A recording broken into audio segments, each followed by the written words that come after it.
Dietitian ஆகணும் அப்படின்றது உங்களுடைய விருப்பமா? இல்லை உங்கள் வீட்டில் யாராவது தேர்ந்தெடுத்தாங்களா இந்த படிப்பை?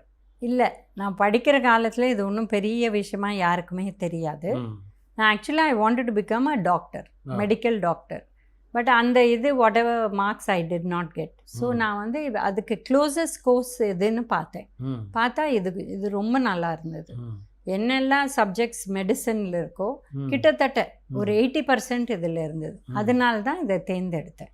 ஸோ இன்ஃபேக்ட் நான் படிப்பு முடித்து ஒரு 7 இயர்ஸில் இண்டிபெண்ட்டாக ஆரம்பித்தேன். I was one of the first few தனியாக ஆரம்பிக்கிறதுக்கு. அதுக்கு முன்னாடி ஹாஸ்பிட்டலில் இருந்தேன், அப்புறம் காலேஜில் டீச் பண்ணேன், அப்புறம் ரிசர்ச்சில் ஒர்க் பண்ணேன். அதுக்கப்புறம் அந்த ஹாஸ்பிட்டல் ஒர்க்கில் எனக்கு என்ன தோணித்துன்னா, இன்னும் டைம் கொடுக்கணும். ஏன்னா ஒரு 10 minutes எல்லாம் ஒரு டயட்டு கொடுக்கறதுக்கு போகாது, அதனால் இன்னும் டைம் வேணும், நம்மளே தனியாக ஆரம்பிக்கலாமே அப்படின்னு ஆரம்பித்தேன்.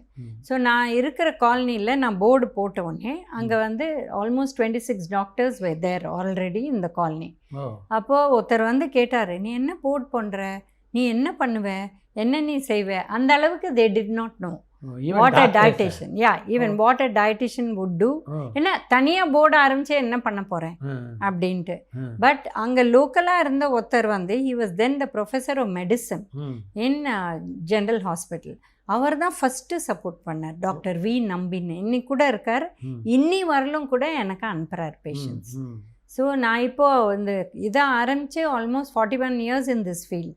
ஸோ 7 yearsக்கு அப்புறம் நான் வந்து ஃப்ரீலான்ஸ் பண்ண ஆரம்பித்தேன்.